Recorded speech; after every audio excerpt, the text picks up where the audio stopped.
नमस्कार दोस्तों, आशा करता हूँ आप सब बहुत अच्छे होंगे। देखिए, आज हम डिस्कस करेंगे 3 फरवरी का द हिंदू न्यूज़पेपर और पीआईबी का इंपॉर्टेंट करंट अफेयर्स।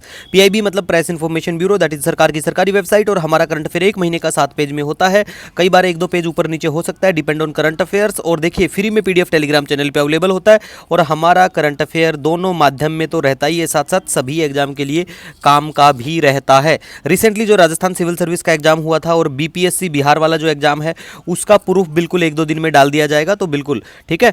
मैं हमेशा की तरह बोलता हूं, आपके एग्जाम में अगर करंट अफेयर ना आए तो भैया अनसब्सक्राइब करके जा सकते हैं, बिल्कुल ठीक है। और एक गुजारिश है आप बच्चों से, जो बच्चे हमारे कंटेंट पे अपना नाम लिख के, जो बच्चे हैं या टीचर हैं जो अपना नाम लिख के फिर इसको सेल करते हैं या बेचते हैं, तो प्लीज़ नाम तो कम से कम लिख दिया करो यार, क्रेडिट तो दे दिया करो। देखिए, सबसे पहले आज हम बात करेंगे विश्व आर्द्र भूमि दिवस के बारे में, वेटलैंड डे के बारे में बात करेंगे। 2 फरवरी को दिन मनाया जाता है। देखिए, जितना भी करंट अफेयर आज हम पढ़ेंगे उसमें 2-3 चीज़ें तो बहुत इंपॉर्टेंट है, जैसे ये भी बहुत इंपॉर्टेंट है, इलायची जो है, कार्डमम, ये भी वेरी वेरी इंपॉर्टेंट है। उसके बाद में पॉपी जो है, इसका कल्टीवेशन भी बहुत इंपॉर्टेंट है। तो जितना वेटलैंड डे है, ऑलमोस्ट हर एग्जाम में ये देखने को मिल जाता है। इसके ऊपर एक सवाल या तो ये पूछ लेंगे कि वेटलैंड डे कब मनाया जाता है, या फिर पूछ लेंगे इस बार का थीम क्या है। सो दोनों चीज़ें आपको पता होना चाहिए। थीम है, विषय है हमारे साझा भविष्य के लिए आर्द्र भूमि की सुरक्षा। और देखो, संयुक्त राष्ट्र महासभा ने 2 फरवरी 1971 को ईरान के शहर रामसर में आर्द्र भूमि पर कन्वेंशन में बिल्कुल अपनाया गया। तो ये चीज़ें बिल्कुल आपको ध्यान रखना है, ठीक है। इसके बाद में हम बात करेंगे हरी इलायची के बारे में। इलायची बिल्कुल माउथ फ्रेशनर, मुंह में लेते ही मज़ा आ जाता है, ठीक है। तो इलायची के बारे में बात करें, हरी इलायची से मसालों की रानी कहा जाता है, बिल्कुल। और अगर हम बात करें इसके खेती के लिए, तो आपको मिट्टी जो है वन दोमट मिट्टी चाहिए, बिल्कुल अम्लीय है, इसका इतना सब होना चाहिए। लेकिन देखो, सबसे खास बात यहाँ पे ये आपको ध्यान रखना है कि इसके लिए जैसे पोटाशियम की ज़रूरत ज़्यादा होती है, या फास्फोरस की, है ना। ये चीज़ें थोड़ी थोड़ी ध्यान रखो। बाकी देखो, इसमें से 2 चीज़ें आप याद रख लो, एक तो वर्षा कितनी क्या चाहिए, और एक तापमान। इससे ही ऑलमोस्ट तापमान और बारिश जो है, ये एग्जाम में कई बार अगर इसकी कल्टीवेशन के ऊपर कोई सवाल अगर पूछा जाता है, तो वो चीज़ें बिल्कुल आपको 101% टेम्परेचर एंड वर्षा जरूर मिल जाएगा, ठीक है, ऑप्शन में।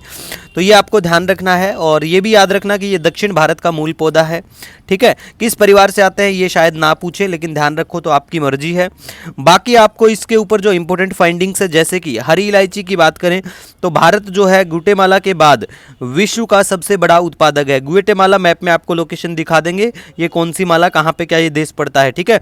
और मैं जो भी देश के आपको प्रेसिडेंट करवाता हूँ कि रिसेंट इस देश के प्रेसिडेंट ये बने हैं, वो चीज़ें याद रखा करो। और मैप में भी दिखाता हूँ, आरएस के पेपर में भी वही सवाल डायरेक्ट देखने को मिला था। उरुग्वे का मैंने करवा रखा है, प्रूफ आपको आज शाम को या कल तक बिल्कुल मिल जाएगा, ठीक है।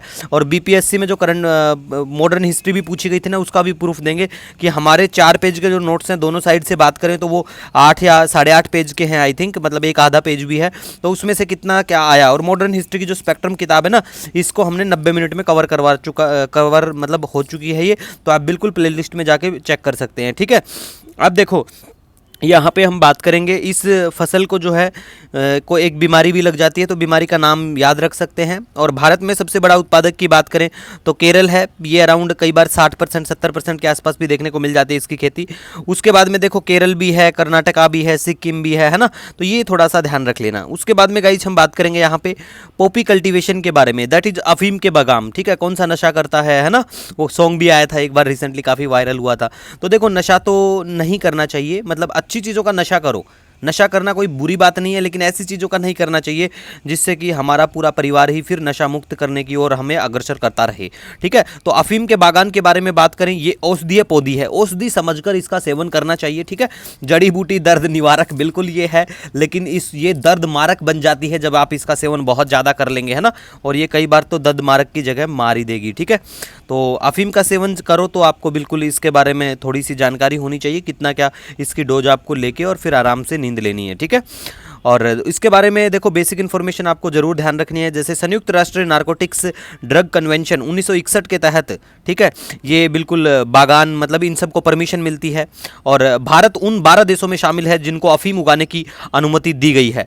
भारत ऐसा एकमात्र देश है जो अफीम गोंद निकाल सकता है, ठीक है। तो ये भी बहुत अच्छी बात है। और केंद्रीय नारकोटिक्स ब्यूरो भी है हमारा, जो हर वर्ष लाइसेंस भी देता है अफीम की खेती करने के लिए। और भारत में केवल उत्तर प्रदेश है, राजस्थान है और मध्य प्रदेश के 22 जिलों को अनुमति दी गई है। अगर आप राजस्थान से आते हैं तो आपके कौन से जिलों को अनुमति है अफीम की खेती करने की, कमेंट सेक्शन में जरूर बताना। अगर आप उत्तर प्रदेश से आते हैं तो आपके कौन कौन से डिस्ट्रिक्ट में अफीम की खेती होती है, और ऐसे ही मध्य प्रदेश के बच्चे भी कमेंट सेक्शन में अपने जिले का नाम बता के बिल्कुल रोशन कर सकते हैं। ठीक है, तो ये आपको बिल्कुल ध्यान रखना है। गोल्डन ट्राइंगल के नाम से जाना जाता है म्यांमार, थाईलैंड और लाओस। ठीक है, और क्योंकि यहाँ पे बहुत ज़्यादा आपको देखने को मिल जाएंगी। और विश्व में सबसे ज़्यादा अफीम उत्पादन की बात करें तो वो म्यांमार है। विश्व में सबसे ज़्यादा अफीम की खेती ये लोग करके व्यापार अपना पेट गुजारा करते हैं। और गोल्डन क्रेसेंट के बारे में बात करें तो ये पाकिस्तान, अफगानिस्तान और ईरान इसके नाम से फेमस है। इसके बाद में गाइज हम बात करेंगे Indian association of palliative care के बारे में। देखो 1994 में अहमदाबाद में स्थापना होती है WHO के परामर्श से। और प्रशामक देखभाल के बारे में बात करें तो ये एक विशेष चिकित्सा देखभाल जो गंभीर बीमारी के दर्द और अन्य लक्षणों से राहत प्रदान करने पर केंद्रित होता है। ठीक है, और भारत में प्रशामक देखभाल के जनक जो हैं MR राजगोपाल। ठीक है, ये हैं, तो इनका नाम याद रखो। अब हम बात करेंगे चीनी के बारे में, उसी चीनी में के बारे में जिसकी आप चाय बना के सुबह उठने से पहले ही पी लेते हैं। तो चीनी के बारे में बात करें, शुगर बिल्कुल इसको कहा जाता है। शुगर लोगों का बढ़ भी जाता है, डायबिटीज़। ठीक है, तो इन चीज़ों का आपको ध्यान रखना चाहिए, अपने शरीर का तापमान बिल्कुल बने रखना चाहिए आपको। ठीक है, तो भारत में चीनी जो है, भारत सबसे बड़ा उपभोक्ता है, क्योंकि एक कप चाय के बिना दिन की शुरुआत भारत के लोग ज़्यादातर नहीं करते हैं। अगर आप भी उनमें से एक है जो शुरुआत करते हैं तो ये बहुत बड़ी दुख वाली कहानी है, क्योंकि आपको एक कप चाय की जगह एक कप गर्म पानी का सेवन करना चाहिए। ज़्यादा एडवाइस नहीं देंगे, बाकी डिपेंड करता है आप पे, जो अच्छा लगे वो करना चाहिए। ठीक है, देखो ब्राजील के बाद दूसरा सबसे बड़ा उत्पादक है और दूसरा सबसे बड़ा निर्यातक भी है। प्यारे भारत की बात हो रही है यहाँ पे। भारत में आपको उत्तर प्रदेश भारत का चीनी का कटोरा के नाम से भी जाना जाता है। उसके बाद में महाराष्ट्र है, कर्नाटक है, तमिलनाडु और बिहार। ठीक है, अब आप गन्ना की फसल करेंगे क्योंकि इसी से चीनी निकालनी है भैया, तो आपको तापमान जो है 21 से 27 डिग्री का चाहिए। बारिश के बारे में करें तो देखो वर्षा की ज़रूरत है। ज़िंदगी में भी वर्षा के बिना कुछ नहीं हो सकता, क्योंकि ज़िंदगी चलानी है तो पानी की ज़रूरत होती है ना। तो वर्षा की बात करें 75 से 100 सेंटीमीटर तक वर्षा चाहिए, वैसे भी वर्षा चाहिए। और गहरी दोमट मिट्टी बिल्कुल इसके लिए बहुत ज़रूरी है। ठीक है, इसके बाद में हम बात करेंगे डीपसीक के बारे में। डीपसीक जो है एक चीनी AI कंपनी है। कौन से देश की है? चाइना की है। सो ये आपको बिल्कुल ध्यान रखना है। और भारत ने 2025 महिला अंडर 19 T20 विश्व कप में दक्षिण अफ्रीका को हरा दिया है। गेम कहाँ पे चल रहे थे, जगह का नाम आपको बिल्कुल पता होना चाहिए, पूछी जाती हैं।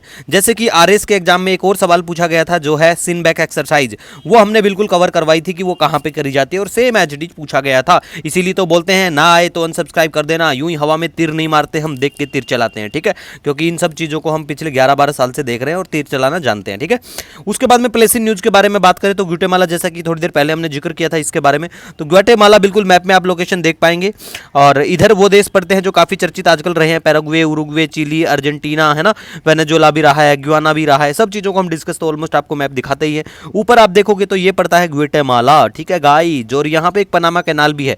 चलो कमेंट करके आपको बताना है कि पनामा कैनाल जो है वो कौन कौन से 2 बड़े ओशियन को जोड़ती है, कमेंट सेक्शन में जरूर बताना। ठीक है, बाकी कोई सजेशन, कोई सुझाव हो तो कमेंट सेक्शन में बता सकते हो। हमेशा आपका स्वागत है। मिलेंगे नए दिन के साथ। Wish you all the best. जय हिंद।